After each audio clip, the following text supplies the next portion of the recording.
Live from Los Angeles, welcome back to Good Morning La La Land. It is an absolute honor to welcome Carolyn Hennesy to the show. Thank you so much. Thank you. It's an honor to be here. It's an honor to have you. We had the pleasure of meeting you on the red carpet at the Daytime Indeed, Emmys. indeed, yes. And now it's such an honor to welcome you to our studio. Thank you. Talk about your new holiday film. Tell us a little bit about it. Well, it's so interesting because the other guest is an Ion baby. You know, she's like the queen of Ion. And I have a film, A Snow White Christmas, coming out on Sunday. Let's see, what is it? 8 Central on Ion, and it's a retelling of the Snow White fairy tale. Ooh. And I'm not Snow White. Oh, tell us a little bit about Maybe you can guess who I am. Yes, the evil stepmother, or queen, as I like to say. So, is there a twist? There is. Well, it's a modern day retelling of it, and there are several twists actually. First of all, I don't die. Sequel. But the mirror is actually up. There's a personification to the mirror now, played by a wonderful actor named Rich Barnes, and so Zane is my little yes man. So he's sort of my reflection. And the Seven Dwarves, as they were called back in Disney's day, it's now a wonderful band called the Holly Jollies. And so they band together as a family with Blanca Snow, and I play Victoria Snow, and sort of save her from the fate that I have in store for her, which is nefarious. Does Oh yeah. We have a peek at the Snow White Christmas. Let's take a look. Lucas Prince is what's going on. He has graciously agreed to oversee the renovation of this beast of a house. Let's start with the tour. I can't wait to get my hands dirty, figuratively, of course. What am I wondering? I should appear. Can I take you out tomorrow night? You are simply magic. I hate her so much. We're going to make her forget everything and everyone, the money, the company, God. I'm Hunter. As long as true love does not cross her path, the deal is done. Only one thing could make me remember all of this. The kiss of true love. You make me feel like I can do anything.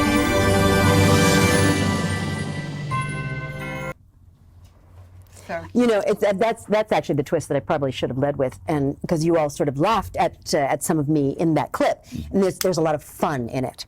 There's a lot of funny in it. So yes, this is an evil queen that you love to hate and hate to love. And what do you love to play in that character? The humor, because playing evil is so. I don't know if this is good or bad. Natural. It's kind of intrinsic, right? You can be, because those are dark shades that we can't bring forth in life, or we shouldn't. People do, and they're jailed and institutionalized. So you don't want to do that, but to get to kind of explore them and get paid for it. Right. Yay! That's a good payday. so there's something about you, though, because obviously people they just adore you. I mean, quite frankly, right? I mean, you're welcome in to be a host of some of the greatest things ever. And what is it that you think is about you that people resonate with you? Oh my goodness. I think people can, I think, sense the persistence in me. There's a stick-to-itiveness about me.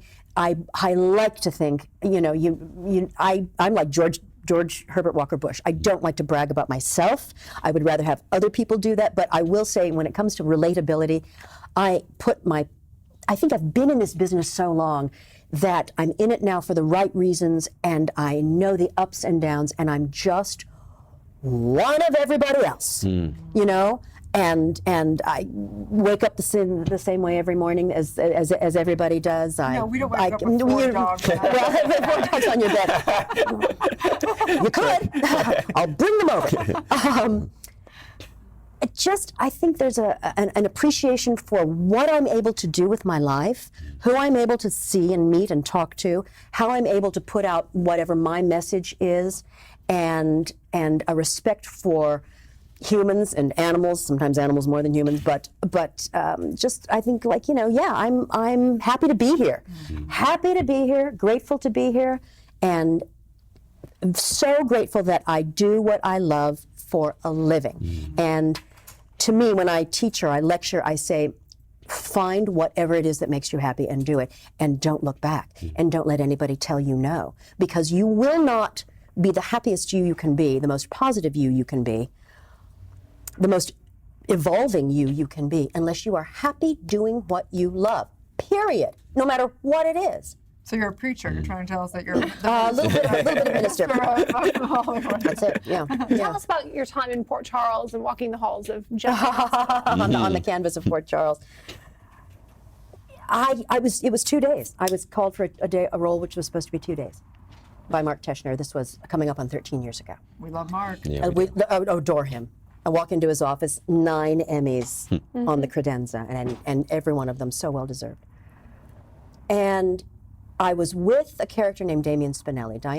It was within that 2-day period, and he had said something, and I was reacting to him, and I'd given him a hug, or he'd given me a hug, and Diane's reaction caused the writers and the producers and the directors to say, huh, this is an interesting reaction to this character from this very ancillary character. Maybe we need to explore this, and maybe we should explore her relationship with Sonny. So it turned from 2 days into 13 years. Wow. And counting. And I love it. I'd done a number of other projects before that, but man, training like that, it's a good thing that I'd done sketch comedy and a lot of improvisation, because the number of pages, the amount of dialogue was an utter surprise to me. And I had not obviously grown up on a soap where it just becomes, that muscle is exercised time and every day. So I had to really go to the gym, go to the mental gym. But I love it, and I have so much fun. Diane is so smart and sassy and funny, and they allow me to, every once in a while, just kind of go off the script, because again, it's that, especially when I started, that muscle was not strong. So I'd go through my lines, and if I forgot a word and I thought of a word that was just as good or better, they'd let it slide. So that's kind of become a little thing that I can do now. Whereas somebody like Laura Wright, she's so respectful of the writers, and I am too. Sometimes I just can't remember. I'm much older than she is. So she gets it letter perfect, comma perfect every single time.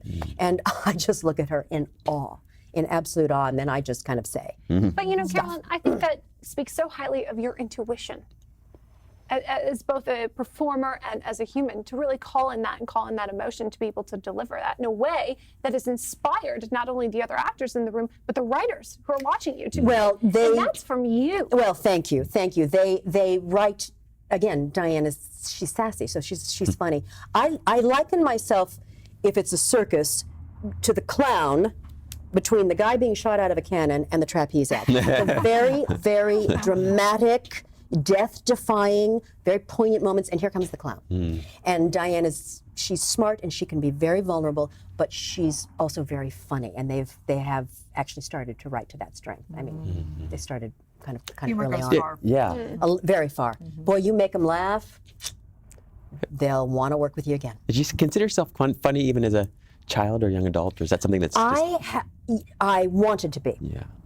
I have an older brother who was my older brother, Scott Hennessy, an Imagineer. I have a lot of Disney and ABC in my family. And Scott was an Imagineer, and growing up, he was the funniest person that I knew. Period. He was dry, droll, so funny. And if I could ever make Scott laugh, that was my reward. That was a big, big day for me, a big moment. And when I started making Scott laugh, I thought, oh, this is good. I might want to, explore this a little bit more. But for my training, my early days, I was going to be the next great, great, great dramatic actress. And then I discovered the Groundlings, and I discovered improvisation and funny. And I went, oh, well, this is much more fun. You get to stretch your face in all different, you don't necessarily need to worry about looking gorgeous all the time. And you can kind of go, balls to the wall with the comedy and make them laugh. And so laughter just became sort of like oxygen to me. Yeah. Was there ever a point in your career where you contemplated or considered another career path? There was a brief period of time when I was 12. gymnastics. 12. 12. Gymnastics. That's incredible. Well, my father was a production designer, so I grew up as a studio brat. And I walked onto my first soundstage at the age of 4. And I went, this is it, this is it. But at the age of 12, Nadia Comaneci, Olga Korbut, yeah. people who remember way back in the totally. Olympics. And I was going to become a gymnastics. And then I realized I have no athletic ability. So Small little hurdle. just Yeah. no. Yeah. Talking about you will inspired me to want to be a figure skater for all of Really? 3rd grade. It didn't go well. Yeah, right. Hello, welcome to my world. So, like, what do you mean? I've got to launch myself up off the floor and land again, and not have anything broken? Right. No. Right. Yeah, I was a tragic gymnast. So, Carolyn, we're so excited. December 9th, Snow White Christmas. What's next for you in the new year? I have a film coming out called Saint Agatha, where I also play the big bad with absolutely no humor whatsoever. It's a horror film. It's my first lead in a horror film, directed by Darren Lynn Bousman of the Saw franchise. So he knows blood, he knows cringe, he knows gore, and it's a psychological horror film, but there's a lot of cringeworthy moments there. And I play a Mother Superior. Or am I? There's the question. Right? Or am I? Yes. It's wonderful. It's wonderful. So that comes out on, I believe, February 8th or 9th. Wow. Yeah, in theaters. Congratulations. Thank you so much for being with us My today. pleasure. Tell everyone where they can find and follow your journey. Oh my goodness. Okay. www.carolynhennesy.com, and that's HENNESY, and that's the same on the gram, as the kids call it. Facebook, Twitter. I think that's it. What's Twitcher? Twitch? Twitch? Twitch? Yeah, I wouldn't know. Jez would know. What's Twitch? It's like video Twitter. Yeah, it's a whole thing. Yeah. Go, millennials, go! And I think that's it. Yeah, so Carolyn Hennesy. Yeah. Fantastic. Yeah. And you'll know that it's me on Facebook because it's me on a trapeze. Oh, yep. Well, thank you so much for My everything pleasure. you do for the entire community Thank you. here in Hollywood and just for all of your brilliance. So, My yeah. pleasure. Thank you so Absolutely. much. We'll be right Okay. back.